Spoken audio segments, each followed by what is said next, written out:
and welcome back to Iteration 5. I am running things this week. Be careful. Okay, so That's a mistake. we are it's a bit of a mistake. Okay, so we are here this week with Malik or Proofy. If you just want to give us a quick intro, something along those lines. I know what I'm doing. Go ahead. Yo, it's your boy Proofy, also just Malik now. I don't really get my Proofy anymore. But yeah, Proofy, as you see me online, probably destroying you in Apex as Proofy.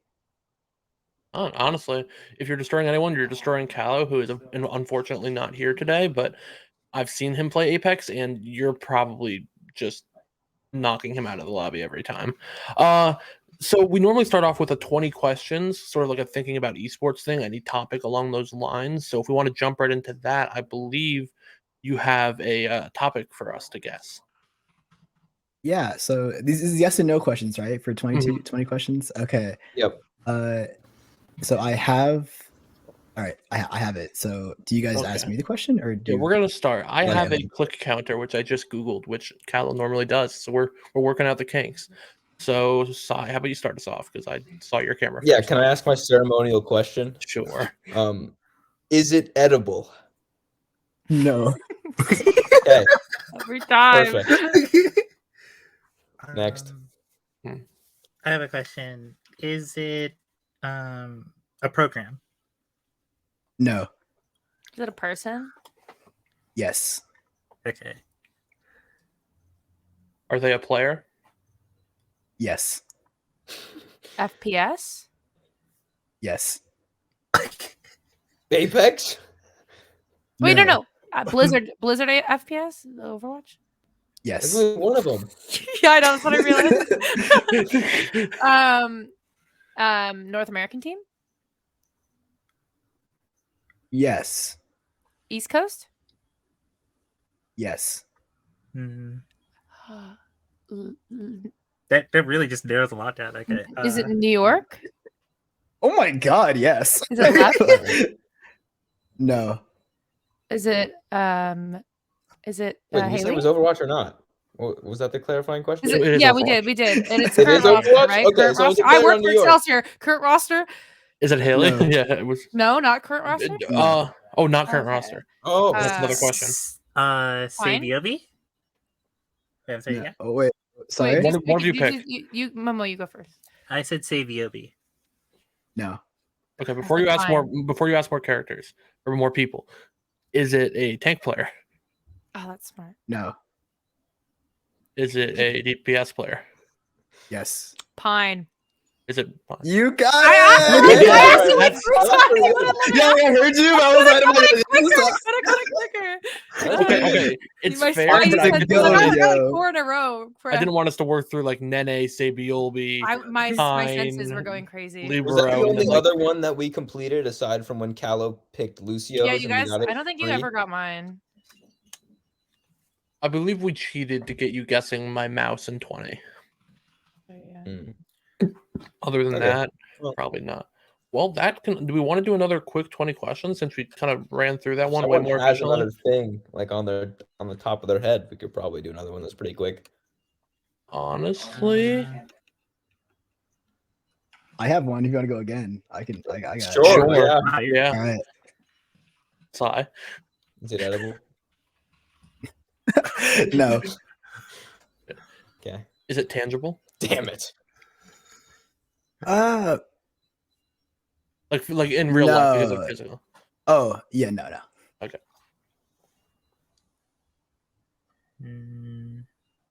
Is it a person? Yes. Are they a player? No.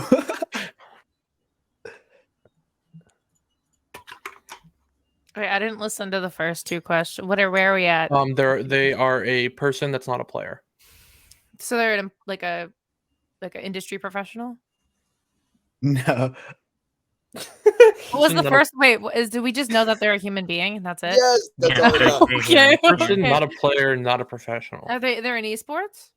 Probably No. in esports. Oh, they're not No. even in esports. Oh. Now we've gone off the President of the rails. United Calm down. States. Is it Joe Biden? No. Fuck.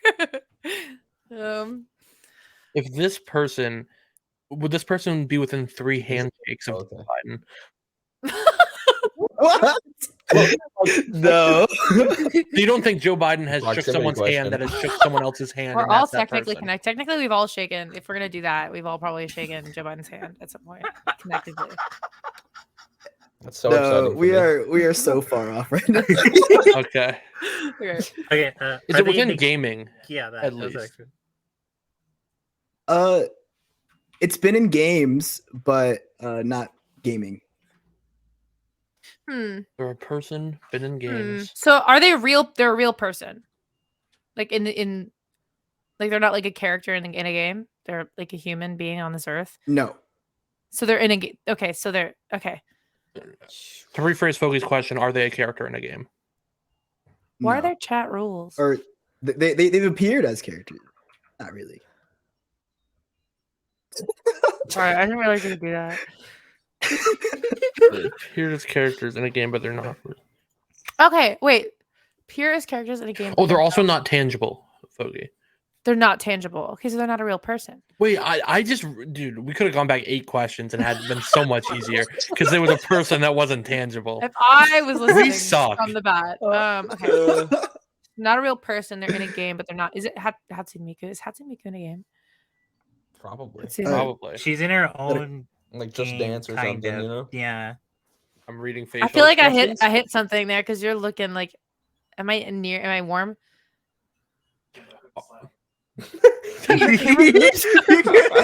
No. I mean, like, yes, no, not really. Like, So the question was, are they related to Hatsune Miku? Like in some no. No. Oh, like in some way, maybe. No. Are they a VTuber? No. Well, that's a bad question then. Person has been in games. It's like a person. So like a Pokemon wouldn't be a person. In theory. In theory. Are they a Smash Um, character? No. Fuck. That actually simmers it down a lot. Have they been in animated shows? Yes. Nice. Are they is this a good question? Are in they South Park? Just kidding. No, I don't ask this. I was gonna just I've never asking seen if they're in South Park. if they're in an anime, narrow it down enough. Yes. Well, No. Aaron No, that's not- Yeager. No. Oh, I'm crying. Okay. I'm so excited. Were they in an anime that was made before 2018? Yes. Yeah. I'm out. Is it just me guessing now? Is it just The residential weave can answer the question. oh, who's the author? Maybe we can... let's see. It's all in your court, Mark. Good luck. Momo, you can't help me here? I'm thinking too. Okay. Are they in the slice of life genre of anime? What does that even mean? They have the size of the episode, but they're not in the genre. Okay. But they've been in game. Oh, they've been in games. They've been in a They've been game. in Yeah. games. Was the game they were in Fortnite? Sorry? Was the game they were in? Was it Fortnite? Actually, I don't. Anything can be in Fortnite nowadays. I looked that up real quick. That's actually something I have no idea. We are at 18 no. questions. Damn it! Would you like to give us a hint now that we are at 18? I am a really big fan of the series, and I have posters and merchandise of it everywhere. But you can't see it in my frame, but if you were to turn this camera around, you would see it everywhere. It's even like right here, but it's super blurred out, so you probably can't see it. Oh, Someone go back like 5 minutes from when it like moved From over. when it and see if panned. we can get a Yeah. hint that way. 2 questions. How do I narrow this down? It was before 2018, which doesn't narrow out any of the Fire major. Emblem. I don't know anything. No. Okay, we're now at 19 questions. It's over. It's wrapped. Sorry, I'll It's shut up.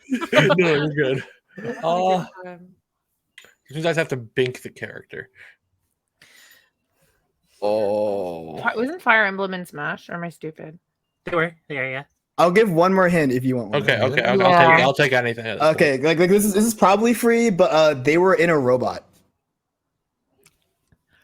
Is it Shinji?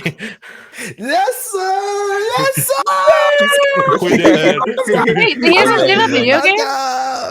He's in some gacha games technically, but that's like Evangelion has super video. fan. Like Yeah, you know, yeah. I'm like, Oh, shit. yeah, I'm a super You- Ava fan. So Hit I us with love the Ava as niche. well. The niche.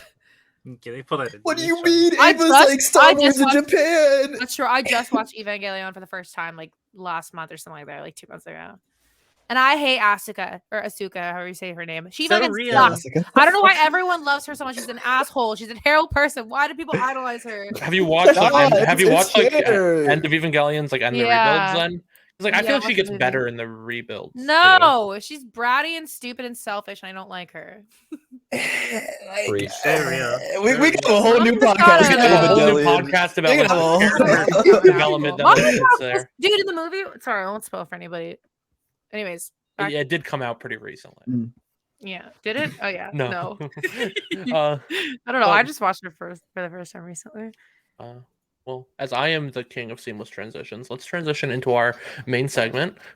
And just kind of talk about, well, why don't we hear from Malik first and just talk about how you got into design, esports in general, where you are now at PlayStation, just whatever you want to talk about yourself, just go for it. Cool. I will dump the Malik lore. And the Malik lore is pretty extensive. It all goes back to the video I posted in Epic Malik. Maybe we'll put it like in the description or I don't know, somewhere later. But I came from Roblox all the way back in high school. Back in high school, I used to own a competitive league called Call of Robloxia. Not Call of Robloxia, Counterblocks Competitive League. And I hosted tournaments. I had broadcasts. We had pro players. Some of the pro players now are actually like pro in Valorant now. I won't out them because like that's like a weird backstory. But yeah, some of those guys were playing Roblox before. And I started there. I made graphics and I was really into like gaming at the time. And I was wondering like, okay, if I do graphics, like where can I apply myself elsewhere in the industry? And I was like, well, if I'm doing fake esports, let me see what real esports is about. I took what I learned from hosting Roblox tournaments and joined the Smash Bros. And Overwatch League community.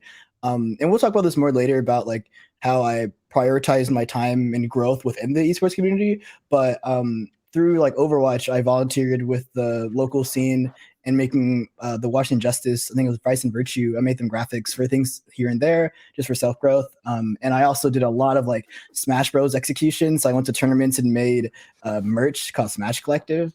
That's like one of my first big projects that I really like got into with design. And I learned a lot from like marketing and selling a product and advertising it, which all went into like my portfolio. I'm super summarizing, but like I kind of started like in Roblox and then expanded into the real esports. And then after real esports, I was like, I kind of want to like see what games is like, but still have a really big passion for esports when it comes to like doing local events or having friends who work in esports. But yeah, I just kind of went to college while I also did design and gaming on the side, fused them together for a good portfolio.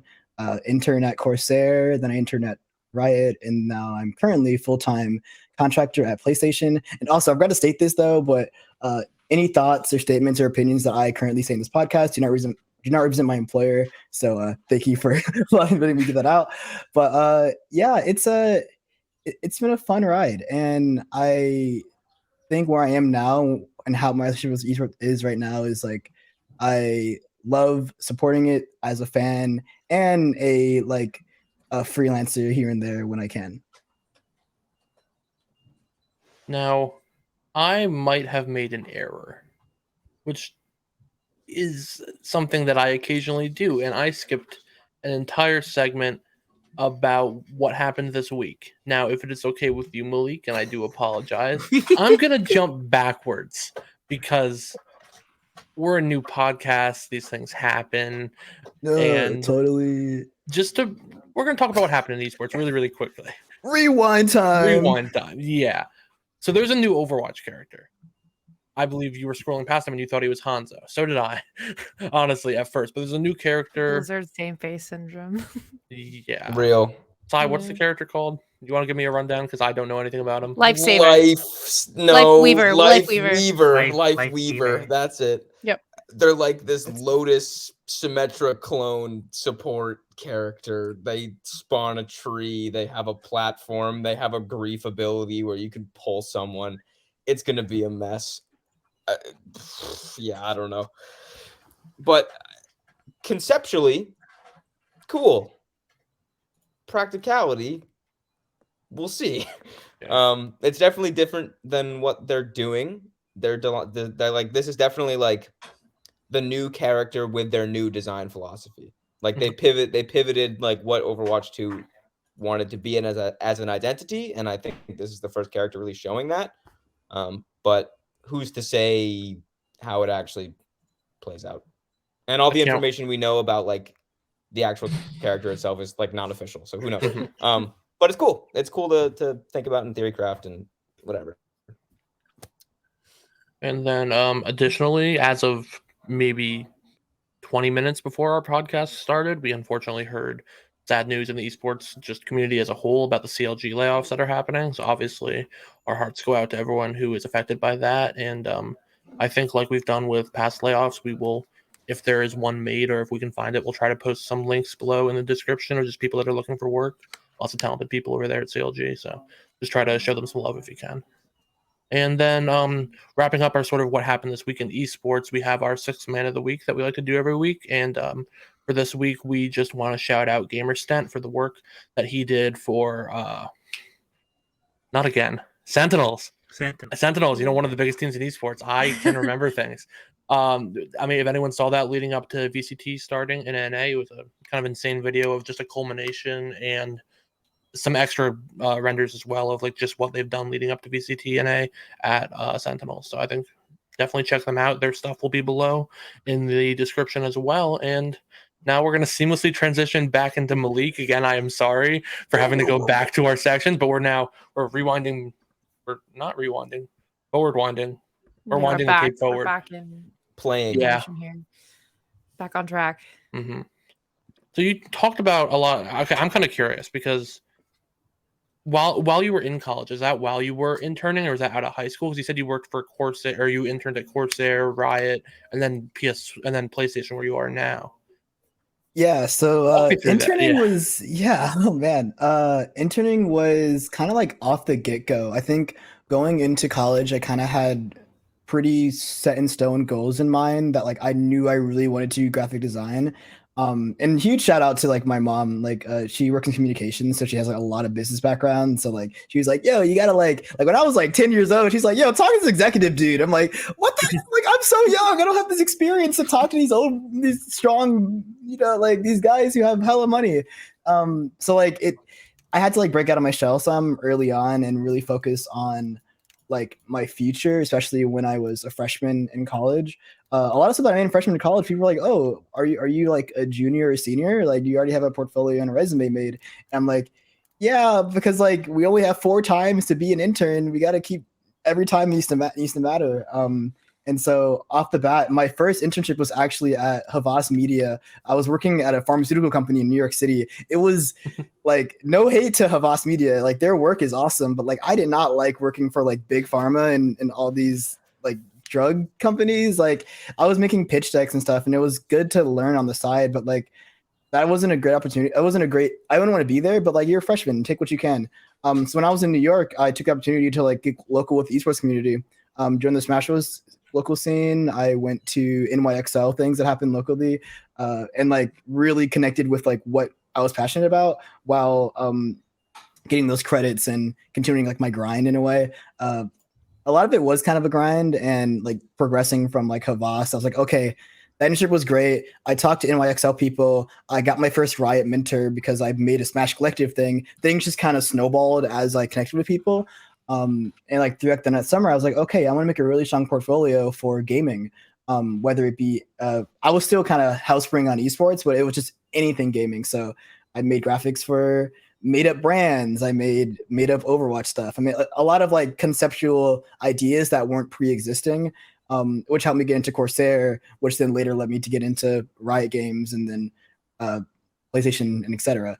I really tried to curate work that was what I was passionate about and that differentiated me from like other designers. Like I'm able to be a generalist where I'm also showing that, oh, I want to do this, and there's not a lot of people doing it like me because I'm young and I am also the brand. I'm also the target audience. So it's I kind of worked my way around that, but it wasn't easy. Like there are times I'm like, am I even qualified? Like, what am I doing? Like it's like a battle royale out here doing these internships. So I got a lot of yeses, a lot of nos.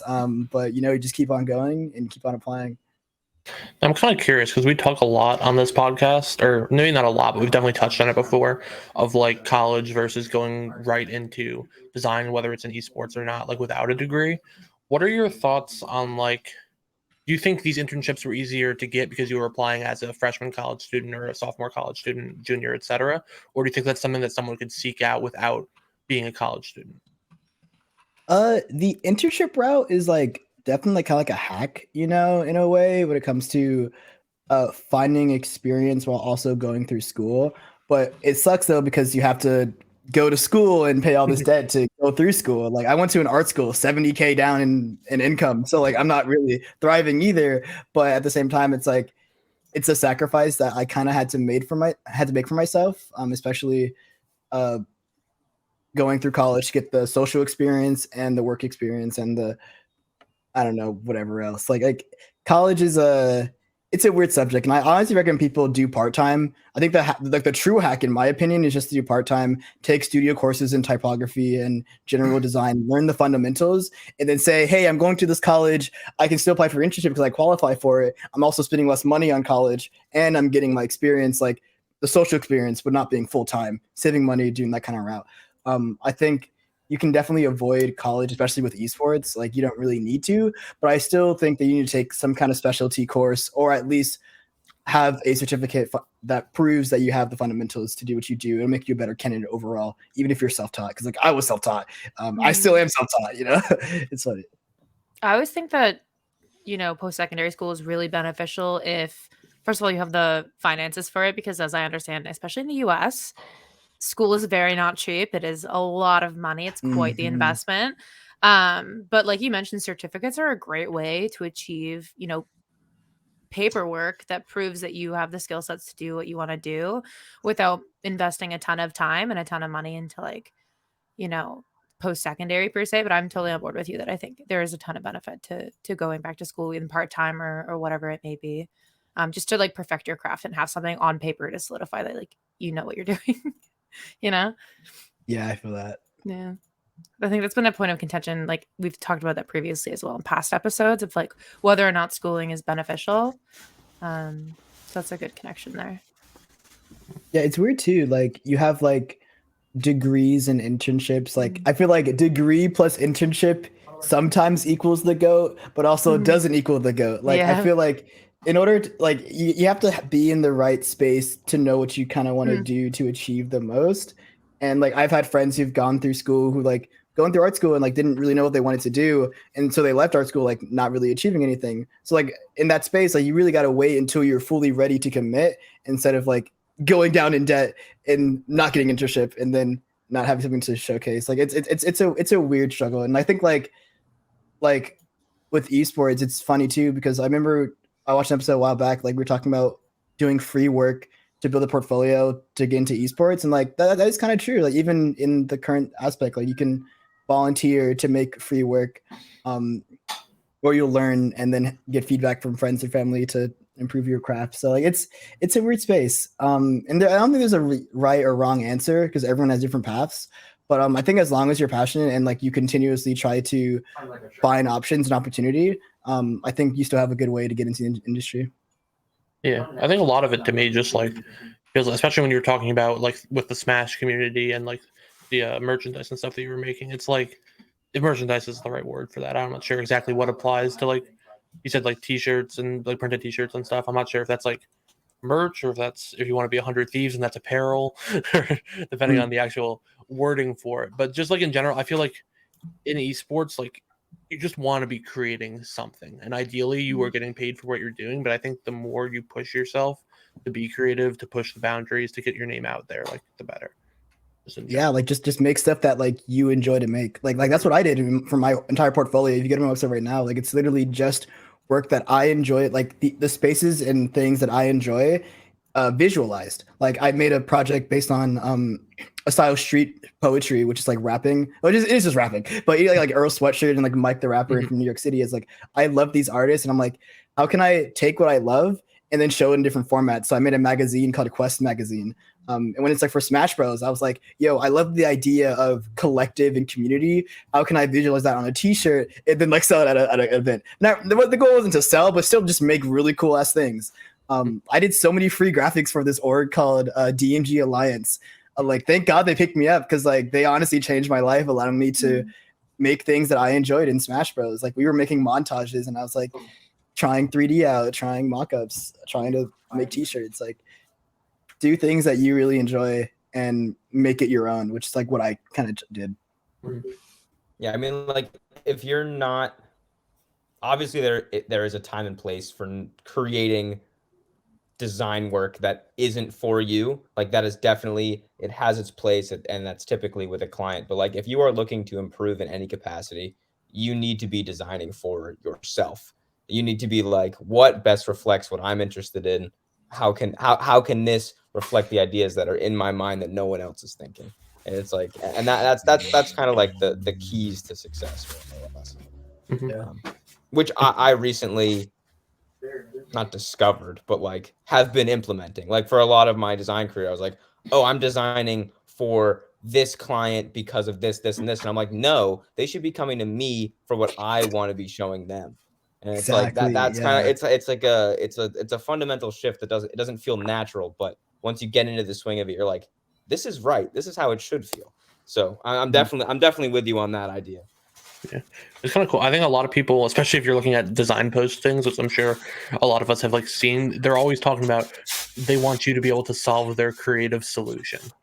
And I kind of like the idea that everyone has their own equation to that, and they're coming to you because they like your equation. And I think that's like a cool way to think about it. It even like kind of goes to freelancing too. Like I know for me, like I haven't really been designing for myself in a while, but I realize like now that I'm working full time and I have weekends here and there, if I want to make some side cash, like I really do need to get back on my ass like I was doing in college and designing for myself, but only advertise my services for the style that I create, so I don't burn myself out while doing other things. And that's like a thing that I kind of took from Riot Rel, my like awesome mentor. She's amazing. If you go to like their website, like they are a super talented merch designer, and they also are full-time at Riot, maybe even overtime all the time, but they're only selling services that they enjoy and that they find passion in. Like that's what I'm kind of like transitioning towards myself. Like I've been off the grind. Like it's weird. Like you work, you like pseudo retire. Like I haven't designed for myself in a while. So like, how am I preaching this? But like it's like baby steps. Like finding Yeah. space to do that. is I completely get that. As like at the job I work at, I love what I do. It's like what I do is great, but like there's moments where I'm just like, man, it'd be cool to like design something anime related out of nowhere, or just like make Exactly. something for myself that's like more fun. Because I realize, like as you said, pseudo retired. I don't do much anymore besides work, and then the weekends happen. That's about it. And my weekends, I usually like, I don't even want to open Photoshop. I just want to go outside because I have the Yeah. program open all the time. It's like Yeah. working full time is like it kind of burns you out a little bit. Like it's like Mhm. I'm putting all my effort towards this work that isn't necessarily, I don't want to say stimulating, but like not precisely dialed in on what I want to be doing. So like Yeah. if you can force yourself to like have like even your own like practice like once a week on the weekends, and just like you sit down and you put 3 hours towards like a design project that's going to take you 2 or 3 months, like that's something, and that something is enough, at least in my mind. It's just like to keep yourself a little bit going, keep yourself the ideas a little bit fresh. Yeah, that so- reminds Like, me like of do you guys are? I was like, Oh, I was gonna say it reminds me of Bluebell's Mm. thing where they did, I think, an animation a day or a motion graphic a day for like a month, and I was Mhm. like, that was super duper cool. I remember like checking back every day just to see what was next. Yeah, like that discipline is like kind of hard to recreate after. It's funny too. Like I'm in this space where I was on that like 4-year grind. Like I had all this free time in the world to learn and grow. And I'm like, man, like how do we even do these challenges? Like I wanna wait, you all know the hey designers, Mondays suck. You know, I need that like routine in my life. But like shout out Cessa though, Cessa's the goat. But yeah, it's weird like getting that flow state. And to recapture that flow state, I don't know yet. I'm still figuring that out. But I think while you're for young designers and anyone who's still looking to grow in their work or like is looking to find their placement, like find your flow state and like kind of find where when you have the time to like just make things that you enjoy. And like I'm glad I spent my 4 years of college like especially just making stuff because I was given that opportunity and privilege honestly to do that. Not everyone has that privilege of free time to make stuff. So like I'm grateful that I was able to spend those years playing around with Smash Bros banners. For sure.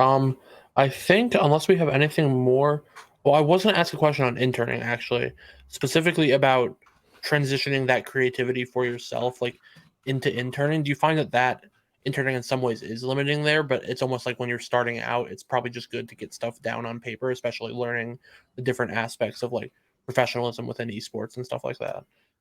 Or in this case, if it was Riot, Corsair, stuff like that, it's probably within just gaming or corporations in general. So your question was like interning to like learn professionalism or interning sure. to, Let's say that was my question because that transitions really nicely. yeah. I think like I was born in like the Call of Duty like giga frat designer throw shit at people on Twitter. I wasn't like from there, but like I always knew. Yeah, you know, I was aware of the FaZe Bros. You know, like I wanted to be the FaZe Bro. I was like Call of Duty FaZe Clan. That was the golden arc. Like that like heavy saturated 2016 2014 era. And like where are those designers now? They don't exist. You want to know why? Because of their reputation and like the things they said and the things they did. The sniping community was not a good place, but they were good at design, but they didn't know how to communicate. Luckily, like I kind of caught that early on, knowing that like, oh, like my PR is very important, especially like being on social media and working in esports or working in gaming as a whole. Like I'm transitioning from esports to gaming, or I guess like I don't know, transitioning from like esports or like being into esports, but like transitioning into like the gaming industry because there's game dev, there's human resources, coders, developers. Like it's such a bigger industry. Like esports is like this, and then games industry is like that. Like it's so much larger. And I'm meeting people every day that's like even beyond what I thought was like, oh, I didn't know that you were involved with the space. So like it's weird, and I think you know it's crazy. I went on a freaking rant and I forgot what I was talking about. I have a question for you, actually, though. Yeah, what's up? I know that you just said that like you realized early on that like PR and communication is super important on building your personal brand and like accessing different opportunities. And I think that you mentioned also previously that you relate a lot of that to your education.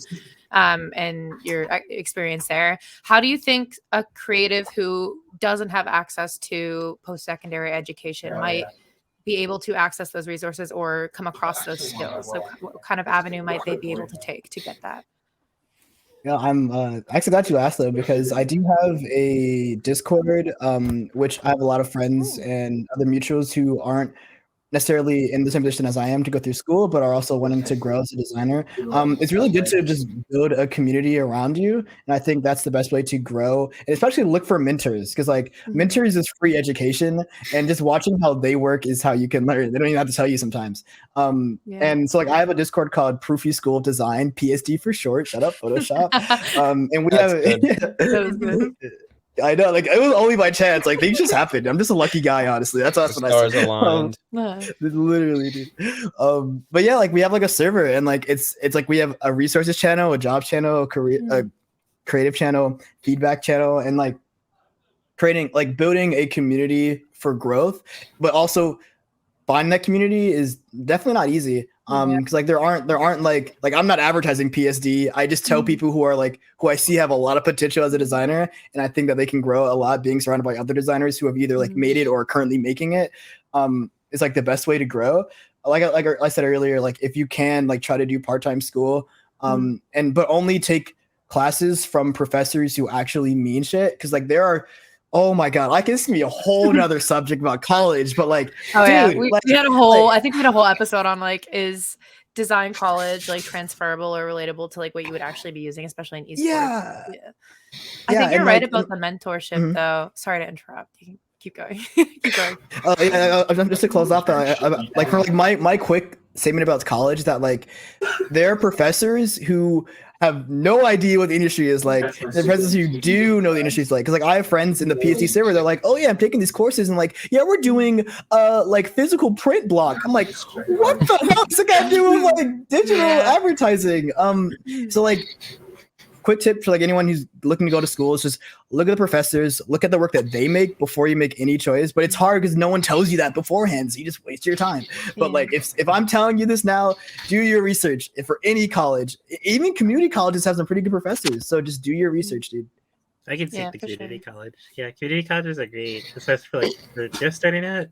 I remember when you said the print block thing, it reminded me of like when I was first year into school for design, and like I just was thrown into a print class, completely useless. I have no reason to have the skill, but I still know it, and I found it useful. What was your just out of curiosity? What was your print class? Like, what did you do? We learned how to print like the basic fundamentals of Illustrator, of like using that for printing, as well as like we actually went to a different. You'd like export an Illustrator file, and then you like add the trim marks. Yeah, and the then trim that's, like, marks, the entire class. and then like we also like That's great. yeah, and That's then we great. learned like That's the awesome. basics of like paper printing and everything, of like how the history of it. Completely like I would never retain much of that information, but like the important things I held on to and I still use for my job, so it was pretty useful. Yeah, And like the classes where I'll let you go first. I was gonna say, like, because I took a print class before I graduated, and I found it to be like last semester, and I found it to be pretty, not necessarily applicable, but like it showed me some techniques that I wouldn't otherwise understand. Like if I was trying to be more of a general designer than just an esports, like for one project we like had to build a 3D like in space packaged printed like box, and you put a product in it, and you're like, here's my like wraparound vinyl decal of this thing, and like Hey, I'd never throwback. do that in esports probably, Mm. but like that's just a skill that you could take into another space, because like I do 3D design, and I'm like, oh, that's 3D design but visualized. It's like it's not that far of an abstraction, but yeah, if you're just opening up Illustrator and putting trim marks on it, that doesn't sound too exciting. Yeah. Yeah, there's Like, like actually- assets like that actually helped. They did stuff like that too, but like that was like one of the big projects they said. That was like it's literally just that. It wasn't that hard. And like at that time, it was like already a year and a half in. And I felt like I was bursting, and I was like kind of bored. Yeah, like it's weird because like there's also classes that like aren't really like, for those who are struggling, especially in courses where like you're not sure like, why am I taking this course? Like you just gotta make it your own, because like in the end of the day, like we're spending what was crazy in high school, we did a thing in finance class, it was like you're spending $300 per class like each day, and I'm like, wait, I'm spending how much money per class? And I'm like, okay, let me like try to make sure that I actually want to make. Even the professor's like, hey, this isn't like on brand. Like, well, first of all, I want to do this. Yeah. But like, you got to make the most of it too. Because like, I remember like I was doing, my first class was like package design. I didn't enjoy it, but like I was like, what if it was a gamer chocolate bar? You know, Yeah. yeah. You just gotta like transform it into your own, and like get the feedback where you can. Because like I think like my call out about like print classes too. I don't want to say like don't take print classes. Like I think everyone needs to take print classes. Like everyone should. Print, like whatever. I know print. No, Everyone should go through it. Yeah, everyone should go through it. But like there are courses where like professors are just slaving away, like not even giving feedback and just saying, hey, here's like the baseline fundamentals, no critique. Like there are some really bad professors out there. So like know when you're getting scammed, or try to know when you're getting scammed. Yeah, I think just from my experience, there's definitely some professors that it's just gonna be rough with, and I think there are some that also give like really good feedback. It's pretty hit and miss, and don't be afraid to like advocate for yourself and say like, and ask for help where they're not giving it, because sometimes you just have people that legitimately are just cornered off for whatever reason. Like I think the more you Yeah. ask for help, the more you ask for feedback. Even though in most situations you're paying a lot of money for that feedback, like they should be giving it to you freely, but like do as much as you can to like continue getting feedback because it's really important. Yeah, I mean, like the reality of the situation, like I would assume at the majority of colleges and universities or whatever program, like it's not going to be perfectly tailored to what you want to be doing. So, like Malik, you said, like you need to be advocating for yourself and like tailoring what those courses and classes are for you. Like that's the biggest thing. It's just like even if it's not on brand, just like do whatever, do you. I wanted to loop back to the original question that I asked, and in your answer, you also said that like for those who don't have access to like traditional education, that finding a mentor would be a really good like way, and I do agree with that heavily. Do you think that that's where networking comes in and building a personal brand for yourself comes in really strongly to play? Yeah, 100%. Yeah. Like Twitter, Twitter made me in a way. Like my summer in New York when I was interning for Havas Media, is when I launched my Smash Collective brand, like full sprint, going to tournaments, having booths and everything. And like that's when Riot Rail noticed me. And thank God he's a Black designer because there aren't a lot of people who look like me who work in gaming. And she was like, "Yo, you're cool." I'm like, "Yo, what's up?" So like that was I gained way more experience talking to like an industry professional who's been there and done that than the entire internship, honestly, that I was doing at Havas. I love y'all, Havas. Thanks for the internship. 15-hour New York was not sustainable. Y'all know that. Don't do that ever again. Anyway, let's keep. Yeah, mentorships are so good. For sure. Yeah, I agree. I think that like, optimizing on social media, like I know for myself, like my jobs, I think all of my jobs that I have in esports, I've gotten through connections I've made through, I mean, Overwatch, but mainly through Twitter. My last job when I lost my job at Noble, and I'm tweeting out, lost my job, like anyone needs to hire. A friend of mine, Michael, who worked on a couple contenders team in Overwatch, who now obviously works for Beast Coast, had messaged me and been like, "Hey, I just saw like you're open for opportunity. Like we haven't, something open at Beast Coast. Like, would you like to interview for it?" And that's like a main reason that I had landed a position with Beast Coast, and which is now a job that I absolutely love and grow like exponentially within.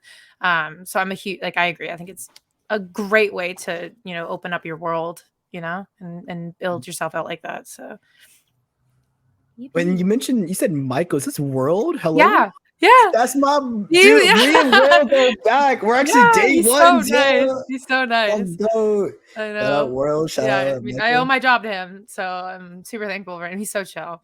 He's so chill. We call that in the server a PSD dub. Anyone who gets like a job or like any like uplift, or like, yo, PSD dub, yo, let's go. Yeah, and it actually, like, that whole process that I have shows the two sides of the coin of like how networking helps you, but also like building a strong resume and like having a bunch of experience in your field helps too. Because when I interviewed with them, sorry, I don't mean to make this about myself, but relevant story is when I interviewed with them, it was for a community management role. And after, talking with them and then viewing my resume, they were like, "Hey, like you're a little too qualified for this role. We want to draft you a new position here for talent management," which is now what I do currently at Beast Coast. And it was cool because it's like I made the connection through networking, but I landed and opened a new role within it because of my own experience, at my previous jobs and within my education as well. So, it's the power of networking. Yeah, a bit of both. Go. Yeah, it's great. 100%. Yeah. So we've kind of touched on it already, but I think it's probably a good time as ever to just get into esports work versus like working within the game industry. So obviously right now you work at PlayStation, so we kind of touched a little bit earlier on just like the professionalism of esports versus just like the game industry, PlayStation, wherever you want to touch on. So I guess if you have anything specifically about that, like you mentioned like with emails, with Twitter, you talked about like the COD Twitter and stuff. So I'm wondering, like, just work experience wise, like how does it feel working for PlayStation versus like maybe doing like freelance work or work for an esports team? It's cozy. That's just what I can say it. Having actual structure is great because like when I in like my like, it was crazy. Like I did work in esports like here and there, but every time I would do a client work or a commission or a logo, it's rushed. It's like, yo, we need this like in 2 weeks. I'm like, what? Like, how are you building? Esports cannot build campaign and brands. Like it's always like, oh, let's just keep evolving without like doing a year execution and then sticking to it for a year and then going to the next thing. Like there's no like, oh my God, it's just so like it just hurts my brain. It just like there's so many problems, but at the same time, like these are just kind of growing pains in the industry. Like it's brand new, it's startup. Like there's all these orgs are brand new. And like you're fighting real sports and like actual games who have bigger teams and bigger locations. And like it sucks like seeing that like there were some orgs who had actual like really good like project managers and stability. Like I would preach the guard like crazy. Like they were the pinnacle of like what I saw what new orgs should have been and are growing to be, having really strong teams, really strong management, really strong staff. But like, you know, that's just like it's too volatile. Like that's what scared me from going to esports and sticking with games is like I need to keep this as a passion because I don't want to risk like losing it all, but I also like I still want to contribute because I like esports gave me what I like who I am today. So like I'm just giving back to like what would help me start up. But yeah, like things like that, and like I really enjoy the ecosystem. There's a lot of growth opportunity too, and like the pay is nice. It's tech, so you're chilling in tech, and like I don't know, like it's just like it was just like the next best thing for me because I was super gun ho for esports like growing up, and like I makes me kind of miss like I wish I was even 4 years behind, like 4 years earlier because I would have experienced that saturation. Like I kind of envy, like, man, 2018, 2019, like that was like Overwatch League to the moon. Like, dude, I wish I was a part of that. I would have been like that's why I'm enjoying VCT so much. Like y'all saw me with the Among Us sign. Like I love esports, but like it's as a passion, but like I as a career, it's like that's just I don't know. But like there's always light at the end of the tunnel. Like I know this profession will turn around and like you can't kill off esports. Like that's not possible unless like bigger things beyond esports goes down, recession, etc. So let's pray that doesn't happen. But with that not happening, it's bound to bounce back. And like, oh my God, what was the question again? I think you answered it. I think you answered it. Yeah, I think we touched on like a lot about that, and I think I don't have anything like super specifically. I had one question that was kind of like a question. Honestly, Foggy should go. My one question can wait because it's the only one I have. Okay, I was gonna say, you know, going from esports to a gaming job, something that's more corporate, more structured, there are obviously barriers in place that you experience going from like an unstructured, more relaxed environment towards something more corporate. Other than like what we've spoken about previously, like what do those barriers look like and how can someone overcome them? Like, for example, like communication and like email writing and things like that. And like, how can people implement that within esports and get those kinds of skills from the grassroots?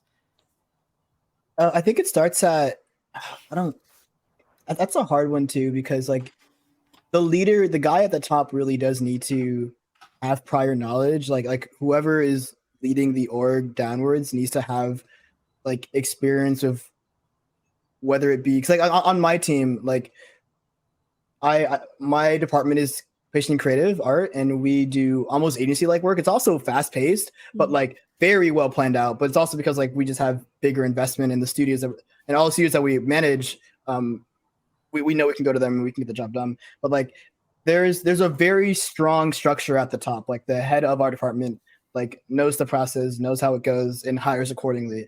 And unfortunately in esports, and like you see it in Panda Global, like if you're guy at the top, like the CEO who has horrible communication skills can just kill an entire org because he had bad PR with other people.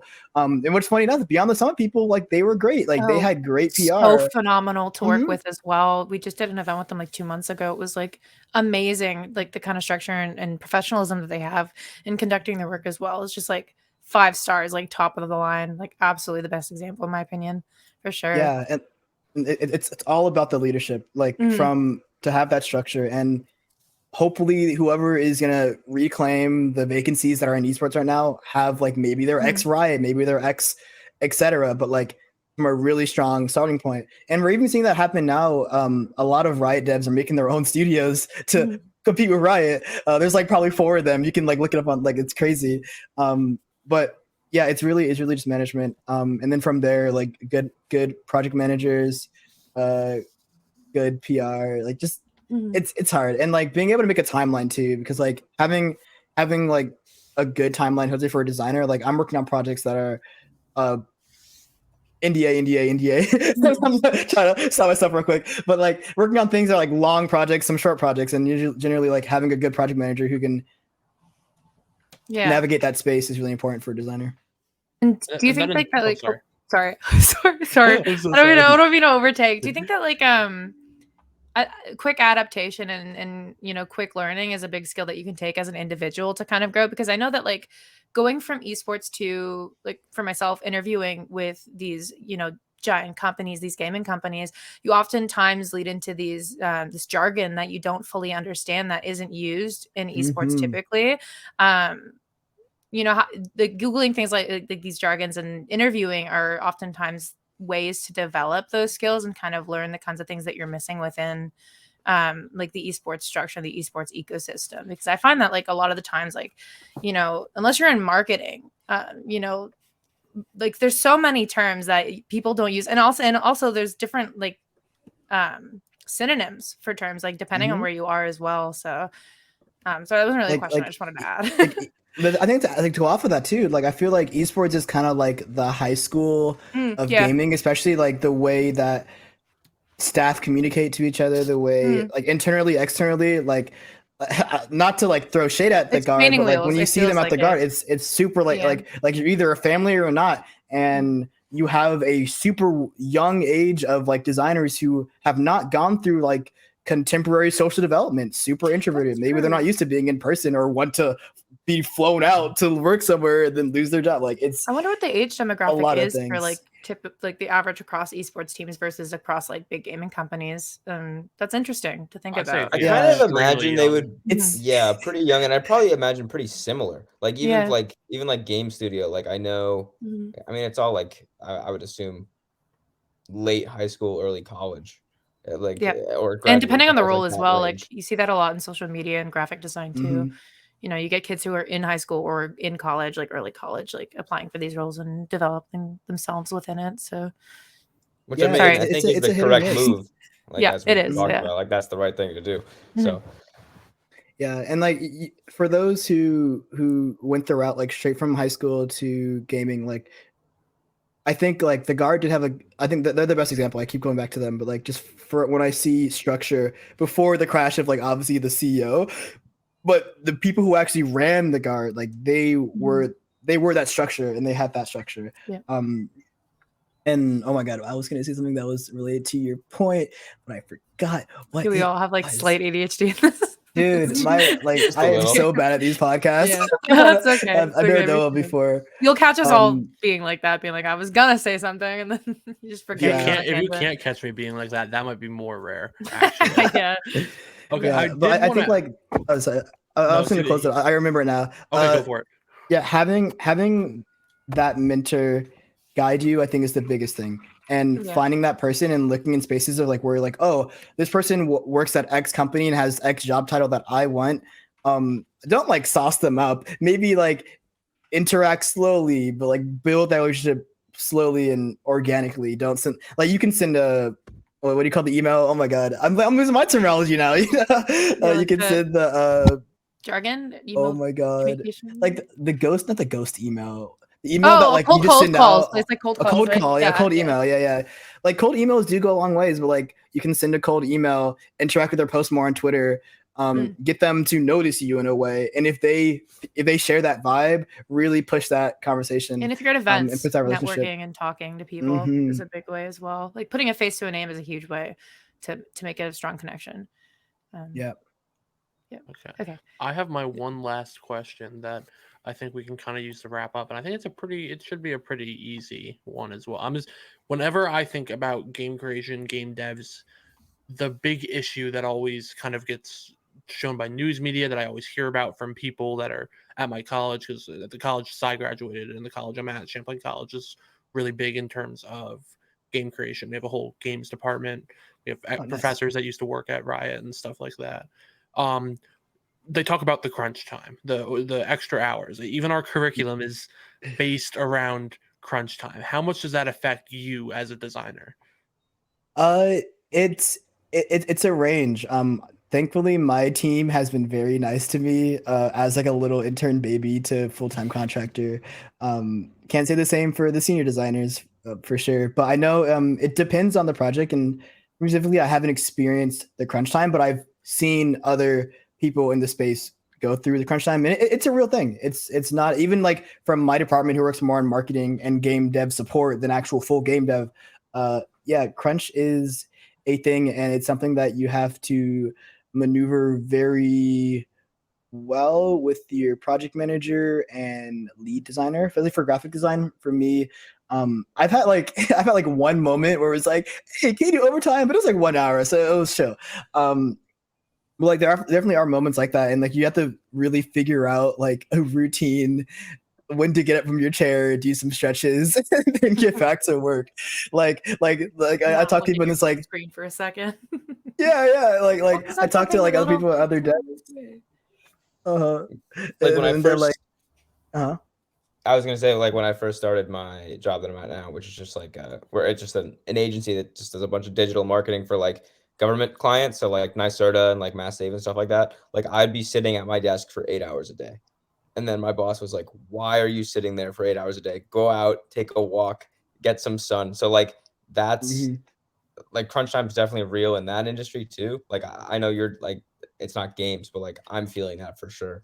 It's like, I think it's also linked with adaptation of workflow, which I don't know if you had a learning curve with that at all. But like when I got this job, I kind of like jumped in and I was like, oh, you have your way of doing stuff and I have my way of doing stuff. So I need to like mold how I function in your system to what makes sense. It's like I was doing things that were a little slower, and it's like it takes a little time to like equate yourself with that kind of thing. So exactly. I don't know. Yeah. So yeah, it takes a lot of time to transition. Even like a new job too, like to find what works. But like you really like you just have to communicate with your team. Yeah, like for sure. And that's like what my boss keeps telling me, like, hey, is something's going on or you need help with anything, or like I hate asking for questions, but like I did and it helped me a lot. So that structure and being able to have that support with the team is really important. And then communicating like, oh, is this something we need right now or can this be pushed later? Because like as a designer, like you can ask those questions, and generally if it's a good producer, they'll probably have like a couple weeks ahead of the actual due date, but you feel like it's sooner, but it's actually not sooner. So it's that mind play that the producer does to you, things like that. And which is it's that communication and relationship, and you live and learn. It's like no one's perfect. It's part of the job. Yeah, I mean, I think that's all. I think really true, especially for honestly everything that one would do in life to make it really sentimental and warm. Communication is always important. Make sure to always communicate. I think we are PSA to the audience. PSA to the audience. Be nice. Be nice. Speak your truth. Speaking of being nice, the last thing I want to touch on before we wrap up, you saw HBox throw a chair at Wave Dash. I even saw a pic. Did you see it, or were you so focused on the picture that you saw it like through your viewfinder? HBox was the Beast Coast killer. Yeah, it was crazy. Beast Coast was sponsoring that tournament too. Yeah. I saw the axolotl. Were you there for that, Foggy? No, but I think Michael was. I think Michael was there. Yeah. Sorry, continue. He wasn't there. Okay, I lied then. Sorry. He said he was going to be. He failed. Yeah. But yeah, it was crazy. Like, yo, HBox was like, he popped off, and I was like, so POV, I'm on stage, HBox versus, I think, not Mango. I want to say Jmook. Jmook? Yeah, because he beat Jmook to win the tournament, I believe. Yeah. HBox versus Jmook, and I was taking photos, but like I saw it, but like I took it like while looking at it happen. It's like POV. It's like he's like yes, and then I'm like whoa, and so thank God that he was in frame that moment happened, because like people online don't know, but like, well, they probably do know, but like in person, it's different. Like he is explosive as hell. Honestly, scary because like that chair almost hit the projector that costed way more than his payout. So that could have been a bigger issue. But yeah, that's like a thing I do on the side. I like going to Smash tournaments and shooting photography for them. That's like what's keeping me like yeah, I work at esports. I do photography even though I'm not like graphic designer. And then they find out later like, oh, you work at game dev. I'm like, no, that's not me. That's someone else. Someone else. I take photos. That's me. I take photos. Yeah, that's all I do. Yeah. So I think that about wraps us up for this week. I think just Iteration 5 as a whole. Number one, thank you, Malik, for being on. We do apologize for it being a little bit of a shorter episode. Honestly, we'd love to have you back soon at some point because I feel like there's so much more that we have that we could talk to you about. We could go for we could do a whole Eva episode coming up. I was interrupting everybody just to ask you questions. Just to ask questions. Unfortunately, we have some time constraints this week, so like we said, we apologize to Malik and just the audience in general for a little bit of a shorter ep, but definitely look out for Malik back at some point. Hopefully, maybe we'll have to confirm that, talk about it if you'd like to be around. But yeah, I think that about wraps us up for Iteration 5. I think, Malik, if you want to just end us off, tell people where they can find you and any closing words that you want to add. All right, it's your boy Proofy _ on Twitter.com. I am a graphic designer currently working in the games industry, and I love Evangelion. Yeah, that's you. Yeah. Yippee! Well, okay, we're signing off. Bye-bye. Bye. Congratulations. Omedetou.